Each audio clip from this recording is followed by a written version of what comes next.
Hello, everyone. Welcome to today's live broadcast, the use of a CD200R inhibitor to overcome central nervous system tumor-induced immunosuppression. I am Brenda Kelly Kim of LabRoots, and I'll be your moderator for today's event. We're delighted to bring you this educational web seminar presented by LabRoots and sponsored by Immunochemistry Technologies. Immunochemistry Technologies provides quality laboratory service and research reagents. As a contract service laboratory, ICT specializes in custom immunoassay development, manufacturing, conjugation, lyophilization, and consulting services. ICT is focused on ELISA development and has the knowledge to develop reliable, sensitive, and specific tests. ICT offers a line of ELISA diluents, including coat buffers, conjugate stabilizers, and sample diluents designed to reduce backgrounds, increase the specific signal, and improve the stability and shelf life of the ELISA.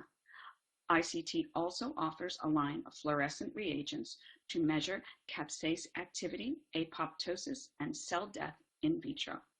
For more information, please visit www.immunochemistry.com. We have a few announcements before we begin. This webcast is designed to be interactive, and we encourage you to ask questions during the event. You can submit your questions by typing them in the Q&A box, which can be found by clicking on the green Q&A button at the lower left of the presentation window. We'll try to get to as many of your questions as we can. You can enlarge the slide window by clicking on the screen icon in the lower right-hand corner of the slide window.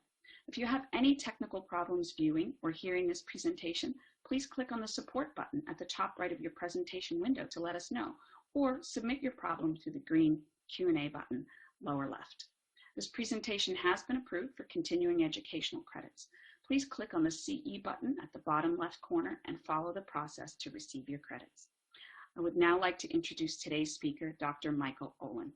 Dr. Michael Olin is an assistant professor in the Department of Pediatrics at the University of Minnesota. His research is primarily dedicated to developing immunotherapy for brain tumors. He utilizes tumor cells as vaccine components, demonstrating promising results with minimal toxicity. Dr. Olin received his PhD in 2005 from the University of Minnesota's Veterinary Medicine program. I will now turn it over to Michael for his presentation. Well, thank you very much.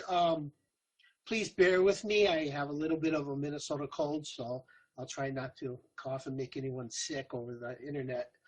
My lab focuses mainly on immunotherapy, immunology, and ways we can exploit the immune system to overcome tumor-induced immune suppression. And we've been doing this with some success over the last few years. So basically, the progression to a productive immune response involves passing a number of what's called immunological checkpoints. And these checkpoints are called checkpoint blockades. In other words, when they recognize tumor cells or light antigens from the tumor, like we give as the vaccines, they can actually shut down the immune system and inhibiting the ability of us to mount an anti-tumoral response. So people have been looking at ways to overcome this induction of immune tolerance through what's called checkpoint blockades. And one of the more famous ones right now is an anti-CTLA-4, or looking at the CTLA-4, see if I can remember how to do this, blockade here, which shuts down a T cell activation. Another one is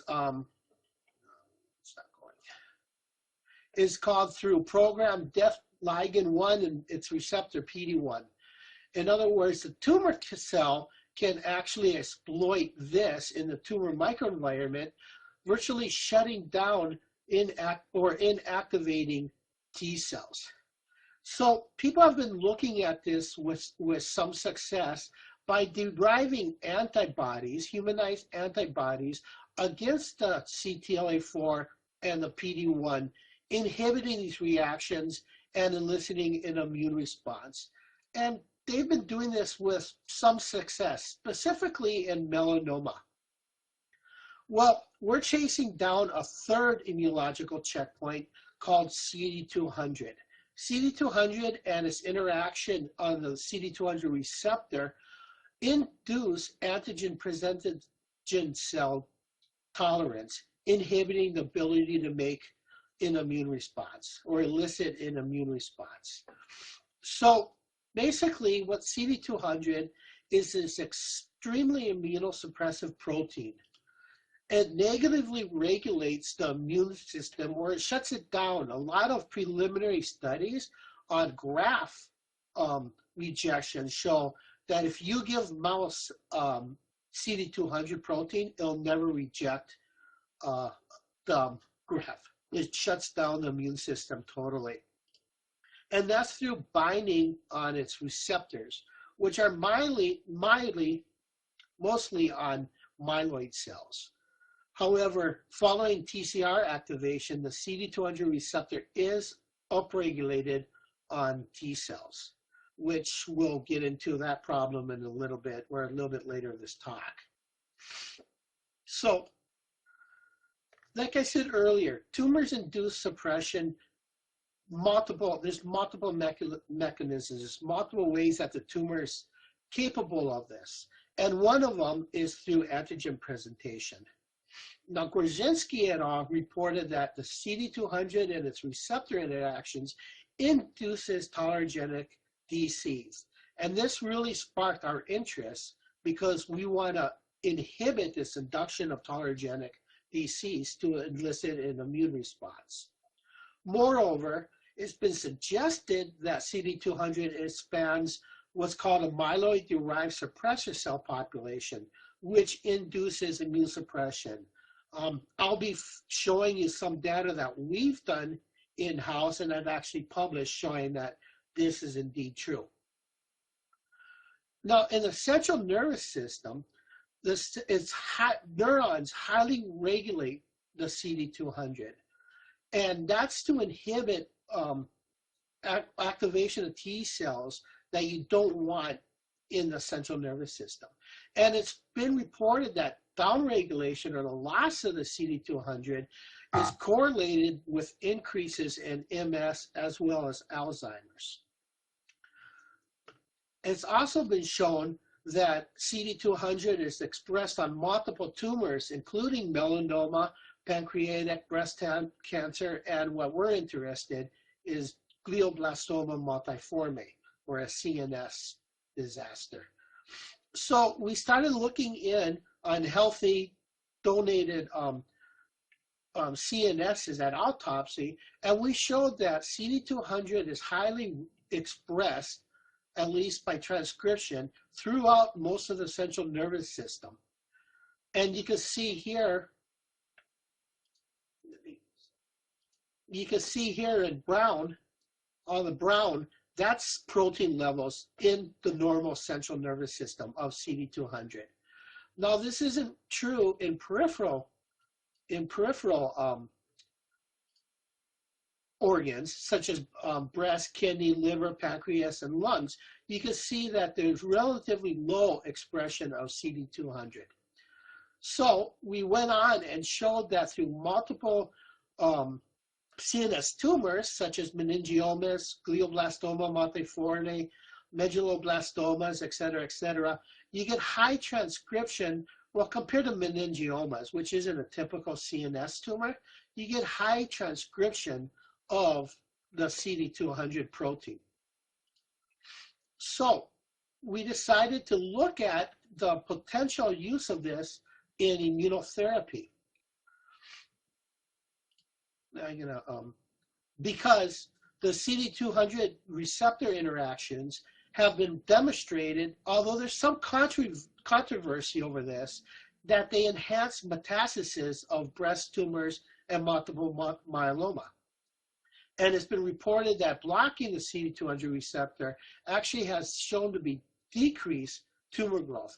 Although, like I said, there's a little bit of controversy over that, and we're trying to figure it out right now. So there has been clinical trials using an anti-CD200 where this company targets the CD200 on the tumor on the tumor itself in B-cell chronic lymphocytic leukemia and multiple myeloma. However, there's not much talked about, or there's no follow-up on the outcomes of this program. So we think this is because what we discovered just recently, that you can see the brown in normal autopsy tissues, CD200 staining in brown. You see very little of this on the tumor itself, especially high-grade glioblastoma multiformes. And that's due to the protein being cleaved by a ADAM28 protease. So we think that targeting the tumor itself, the CD200 on the tumor, will not be efficacious because it's solubilized. And that correlates with some patient data, including ours, where Wang et al. Showed or reported that it's a soluble CD200 that regulates or correlates with poor patient outcome. And we reported this earlier this year, where we took patient samples from an ongoing or a finished university clinical trial of ours on gliomas. And I also had serum samples from some friends, colleagues of mine, where we showed that in glioblastoma multiforme, there's some high levels, some patients had high levels of CD200 in their sera. Now, what was interesting are these patients correlated with real aggressive active disease. If you look further on this graph, this medulloblastoma was a patient of our clinical trial that we just reported. And this was at the point where she actually went off trial because she had rapid progression of her disease. But what was very interesting and caught our attention was within all these ependymoma, one of the ependymoma patients was on our trial. And when she came in, she had relatively low concentrations of CD200. And she actually responded to our therapy, which was pretty exciting. But what happened was when she had reoccurrence at week 8, her CD200 level significantly increased from her baseline. And then when she had her spinal mets, it even went up further. Moreover, you can see that this increase in soluble CD200 correlated with an increase of her myeloid-derived suppressor cell population as she went off trial. So when her tumor came back, it solubilized the CD200, this is what we're hypothesizing, and it increased her MDSC levels as she progressed, her disease progressed. And this was true with our glioblastoma multiforme patients as well. So we asked the question, how can we block CD200 induced immune suppression and MDSC expansion? Well, what it turns out is that this is our hypothesis right now. This is our working hypothesis in my lab. There are some holes in the story because it's ongoing research. But what we've shown, or what's out in the literature actually, is there's a CD200R1, receptor 1, and there's isoforms, which are termed R2, R3, and R4. Well, it turns out, at least in the literature, and we're testing this right now, that the CD200 protein itself, which is extremely immunosuppressive, binds to the CD200 receptor and delivers an inhibitory signal through a DOCK pathway, DOCK1 and 2. These do not bind to CD200 receptor 2, 3, or 4, or the isoforms. At least this is what's told in the literature today. So Gorzinski reported that if you took peripheral blood from 2 donors and added them together and induced what's called a mixed leukocyte reaction, you could induce a cytolytic response. He's also measured this by interferon gamma. Excuse me. And he showed that if you add the protein, the CD200, you can inhibit the production of a cytolytic response, which has been shown it's an immunosuppressive. But what he started doing is he looked at crystallography, and he actually looked at regions of the CD200 protein itself, which when you add it to the mixture, you either got this agonist, which he's terming as an agonist response, or an inhibitory response, the same as the protein. But what was interesting is different regions of the protein, you got an antagonist response, or it overcame the suppressive effects. So we started looking at these, and what we're hypothesizing, and this is a hypothesis based off one of Gorzinski's literature or manuscripts as well, is that potentially these peptides bind to the isoforms, and these isoforms actually activate, that didn't turn out well, activate an immune response. So to me that, well, we're kind of going back on this antagonist versus agonist right now. But for this presentation right now, until we totally characterize it, we are going to call these CD200 receptor antagonists. So that's the terminology I'm going to use for the rest of the talk. So we decided to test these antagonists, and we went back and actually derived different peptides based off crystallography. But what we showed is that if we give a mouse a glioma and we vaccinated with only the peptides, that CD200 receptor antagonist on day 2, and I'll talk about why we had to go a day early with the antagonist a little bit later, but then we vaccinated with OVA plus poly-IC plus the peptides or the antagonists, we could show that in non-tumor bearing mice, we could actually, using OVA, elicit an immune response. We can get this significant expansion of a CD8 positive, syncytial positive T cell population. If you just use tumor bearing mice and give it OVA, you lose that ability to expand. You get an immunosuppressive effects in the draining lymph nodes or the cervical lymph nodes of the mouse. However, if you give it our antagonist, it should be antagonist, I apologize, you get a complete reversal, or you get this expansion. And we also showed that functionally you can overcome the immune suppression, the immune suppressive effect of what we're thinking is soluble CD200. Now we went ahead with the help of Immunodex. We got some detrimer with Dr. Haley, and we showed that if we stain with these detrimers that are specific for TCRs that are syncytial positive or reconfigured for syncytial, you can see that there's a nice TCR expansion in the draining lymph nodes of non-tumor bearing animals. We lose that if we look at the tumor lymph nodes in tumor bearing animals, and we can show that we can regain this or expand these cells if we use our antagonists. So our experimental model right now is actually kind of twofold, but what we're thinking is that CD200 is secreted from the tumor site, and it actually acts on antigen presenting cells such as monocytes, mostly dendritic cells, and I'll go through this in a few minutes.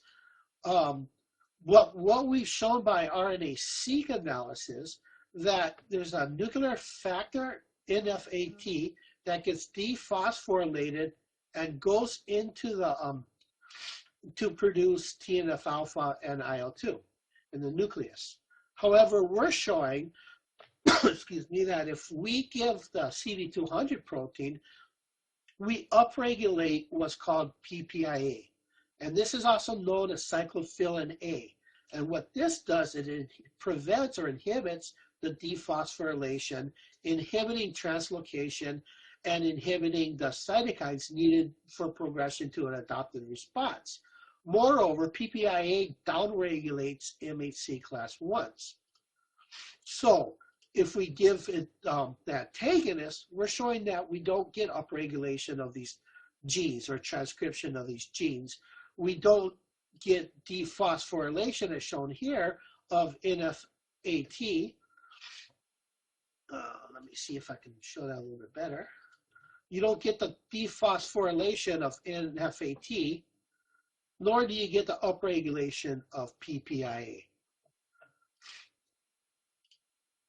So our experiment model is that CD200 inhibits, expands, or upregulates PPIA, expands MDSCs, which results in immune suppression.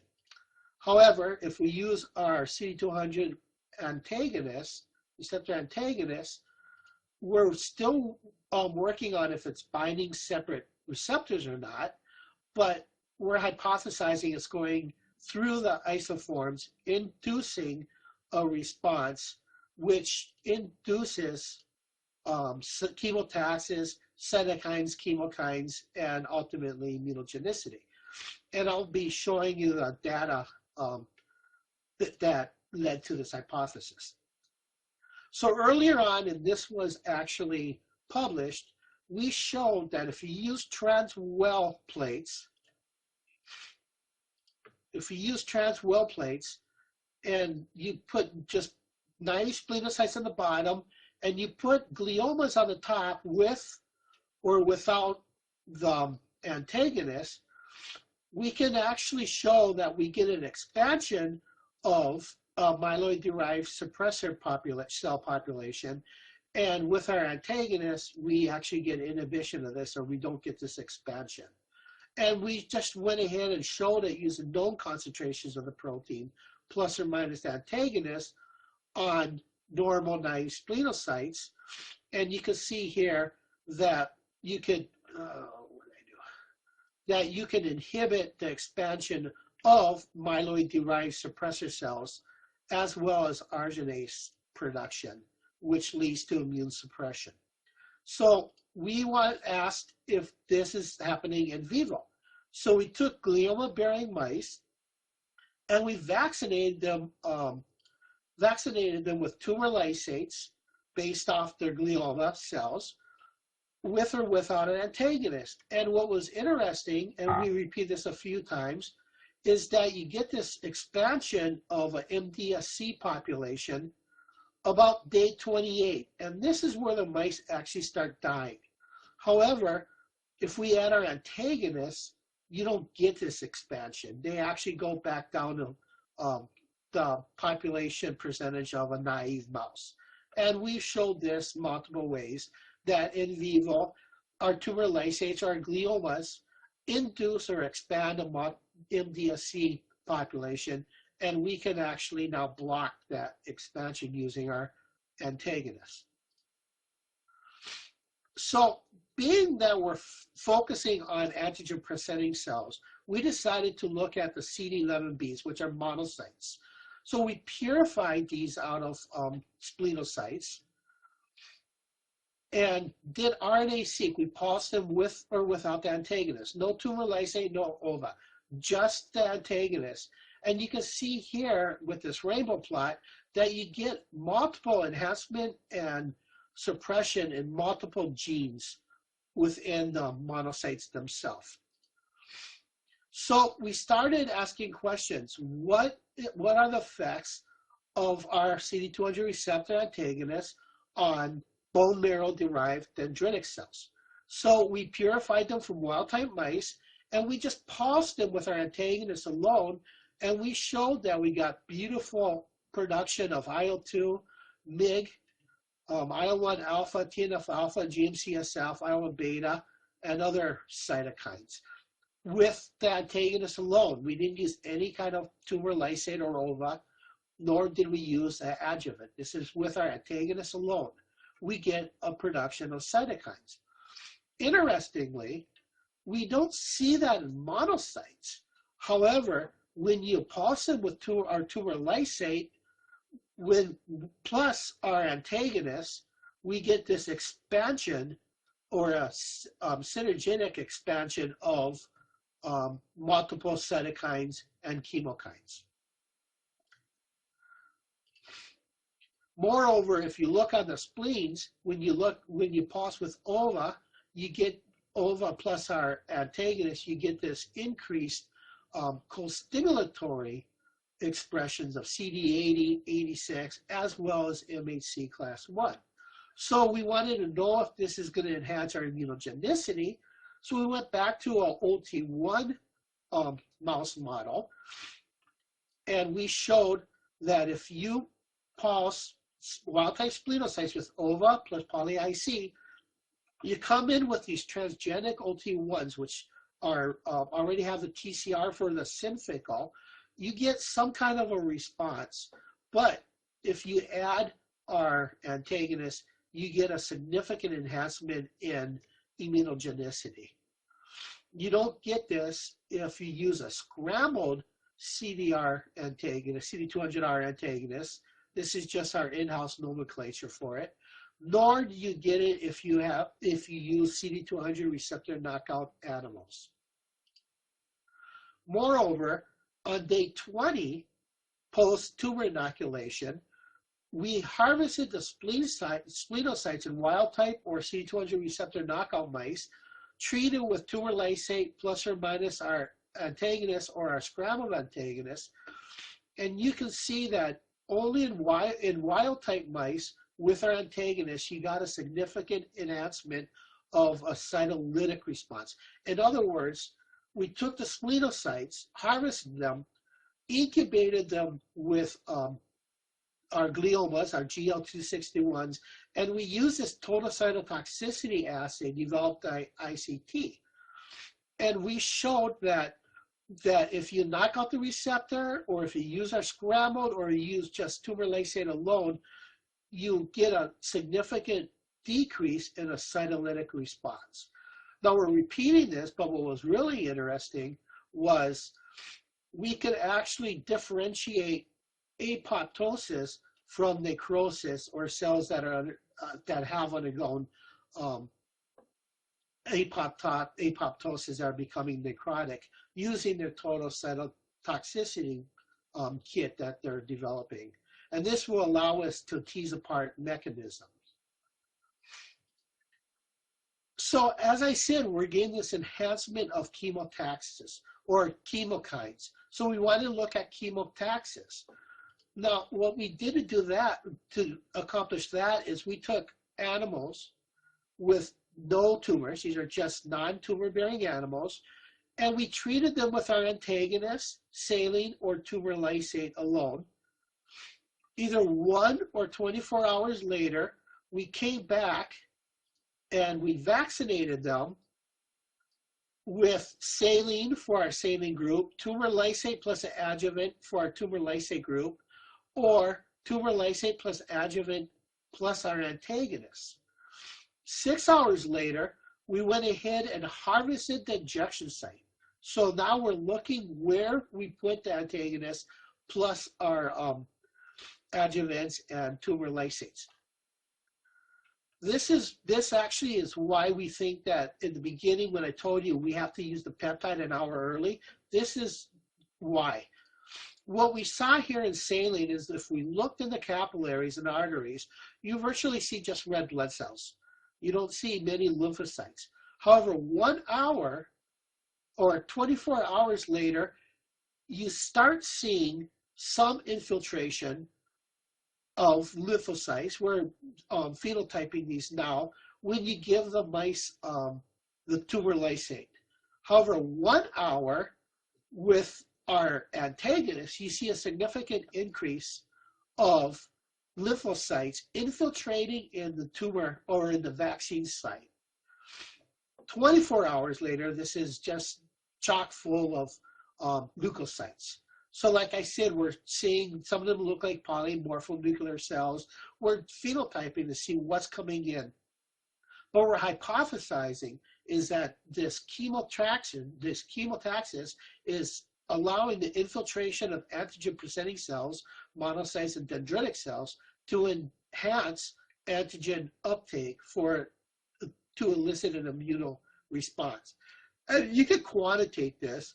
If we took the 8 different sections of skin and just counted the cells that are infiltrating, we can show that our antagonists, I apologize again, it's supposed to be antagonists, significantly enhance chemotaxis or leukocyte infiltration into the area. And we repeated that, showing that if you knock out the receptor, you don't get that. So altogether, somehow I fixed these, somehow they didn't get saved. But altogether, we showed that using our antagonists, we could significantly suppress or decrease tumor burden, which, which significantly enhance survival of these animals. Moreover, we're showing that in our breast tumor models, we get almost an 80% survival of mice. And once these mice become tumor-free, we'll re-challenge them with up to 4 million EMT6 cells, but we don't have to vaccinate. None of the tumors will take post-vaccination. So, are there any questions right now? Because I'm going to switch gears a little bit. All right, so I'll go on. Now, we're capable of inducing an immune response now. We think we can significantly enhance immunogenicity using our CD200 receptor antagonists. But there's more problems to it. The tumor microenvironment itself is chock full of multiple suppressor cells, T regulatory cells, cytokines, IL-10, MDSCs, M2 cells, et cetera, et cetera. But what we found recently is there's this virtual force field around the tumor cells, which inhibit the infiltration of lymphocytes, we're hypothesizing. So remember before I told you that high-grade or these gliomas, GBMs, epitheliomas, medulloblastomas have high transcription levels of the CD200. Well, when we looked further into that, we could see a brown in a normal tissue, CD200 staining, but that wasn't the case, as I showed you earlier, in glioblastoma multiforme. These are human samples. But what caught my eye with the help of a colleague of mine is this. We looked in the vasculature, and you can see here that normal brain within the endothelial cells of the blood vessels are basically have no CD200. You see the CD200 outside of it. That's not the case in high-grade GBMs. In high-grade GBMs, we get a lot of CD200 expression, upregulation of CD200 in the endothelial cells. Now remember, this is extremely immunosuppressive, and it interacts on the receptors, and the receptors, CD200 receptors, are upregulated on T cells. Moreover, this is tumor specific because if you look here, again, on a GBM, you can see the CD200, but you don't see it right next to the tumor itself. So this appears to be within the tumor itself. So we're thinking now that this CD200 inhibits infiltration or differentiation or differentiates cells into their suppressive properties. In other words, people have reported that it's this interaction between the tumor and the activated T cells, which bear the CD200 receptor. This on CD4, CD200 receptor positive cells differentiates into T regulatory cells, and on CD8s, they just render them inert. Well, we think that that's happening at this spot right here, that they don't actually get into the tumor microenvironment because of this surrounding immunological force field. Moreover, the CD4, CD200 receptors were hypothesizing. Now we're testing this hypothesis right now. We think they actually differentiate at this point, becoming T regulatory cells, and then they infiltrate into the microenvironment, inducing an immunosuppressive environment. And the same is true about tumor-associated macrophage. We hypothesize that these become MDSCs or M2 cells, and then they infiltrate into the tumor microenvironment.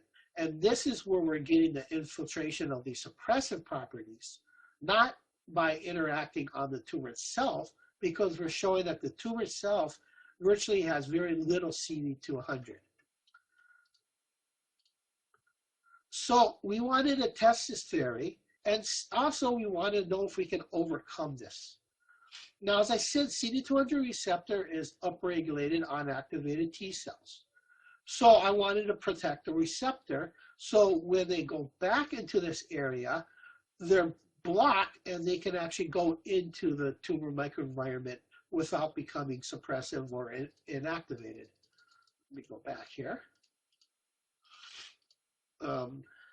So what I did is I actually made an antibody, a polyclonal antibody against the same epitope region as our antagonist, because we were afraid of coming in there with just an anti-CD200 receptor and inducing a suppressive response.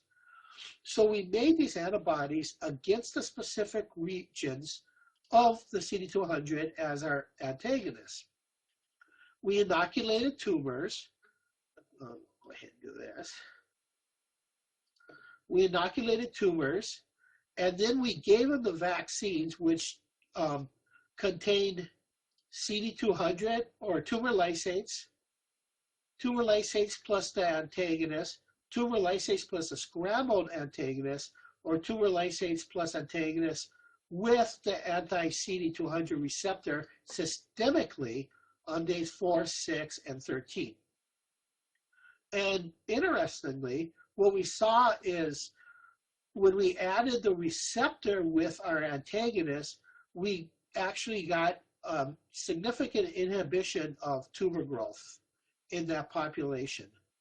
Moreover, by combining them, we could see that we had a significant enhancement in survival. Now, in this particular experiment, we didn't get overall survival, but we are actually given an antagonist 30 minutes instead of 1 hour prior to vaccination. And I think that's why we didn't see a survival benefit with it alone.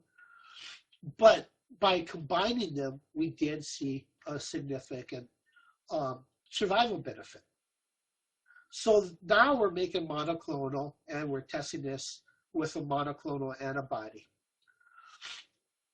So we decided we wanted to translate this to a different model.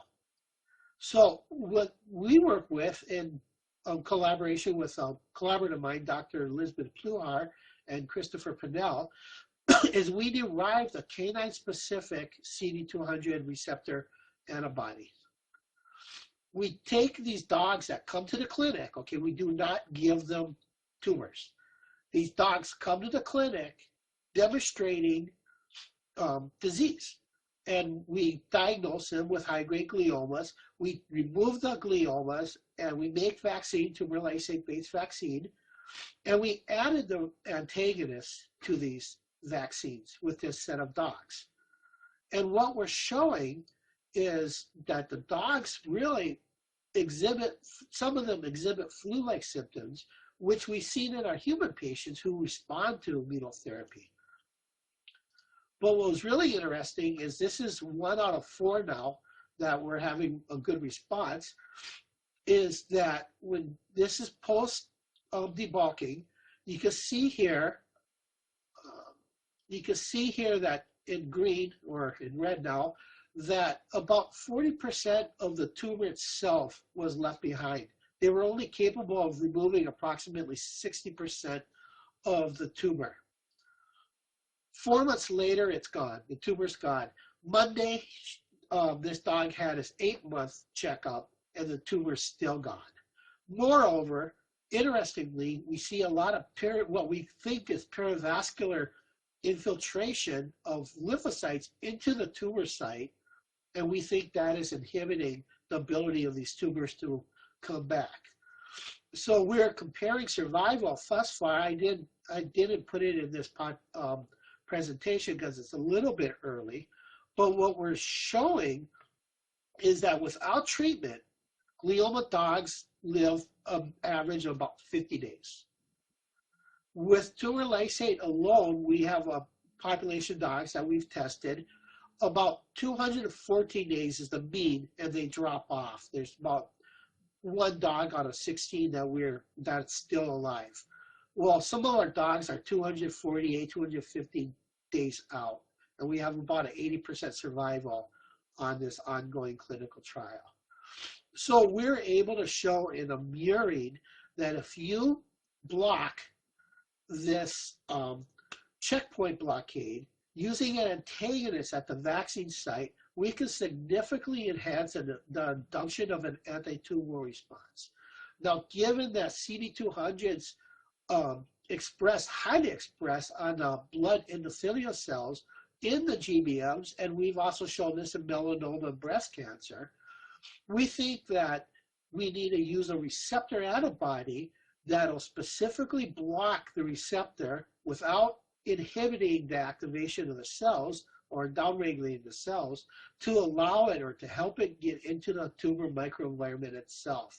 And that with this combination therapy, we'll be able to significantly enhance the immunogenicity of our immunotherapy programs against CNS tumors as well as in other tumors.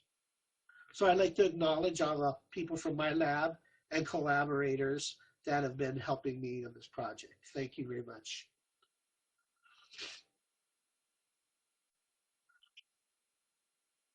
Thank you, Michael, for bringing us that informative presentation. Before we get to our audience questions, I just want to remind everybody watching how they can submit their questions. You can submit a question by typing it in the Q&A box, which can be found by clicking on the green Q&A button at the lower left. And we'll try to get to as many of your questions as possible. We'll just give our audience a minute to find the Q&A box and type in a question. That was an excellent presentation, Michael. Lots of really good information there. Okay.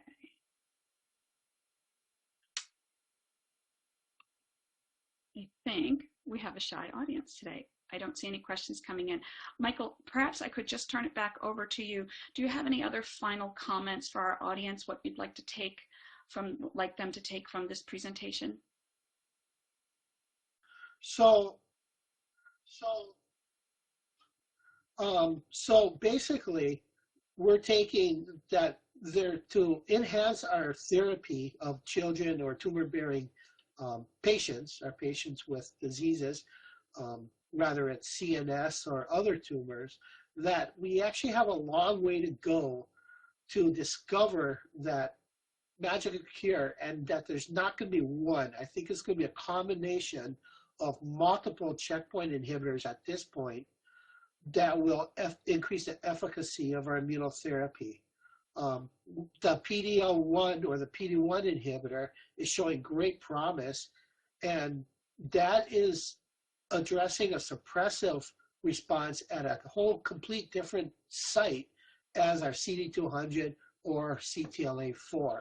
So it's going to be these combination immunotherapies or these combination checkpoint inhibitors that I feel we're really going to make a difference in the field. We have derived two candidate or two peptides that are human specific, and I didn't put that data in there, I could have, but we're showing great in vitro responses with them, as well as the same as we did in the murine. We're seeing a huge cytokine and chemokine production by taking immature dendritic cells derived by CD14 cells and just passing them with our CD200 receptor antagonists. So we actually have great promise that this will be translatable within a year or so, and hopefully we'll be in the clinic and make a difference.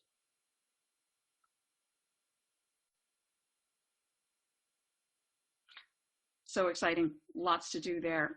Good luck with all of that. I'd like to thank Dr. Michael Olin for spending time with us today and bringing us this information.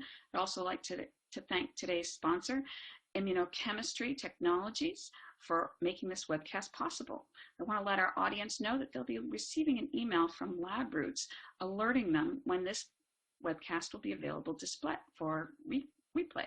We do keep it available on demand through May of 2016. So please forward that email to your colleagues who may have missed today's live event so they can get this information from Dr. Michael Olin. Thank you again for joining us. We'll see you next time. Goodbye.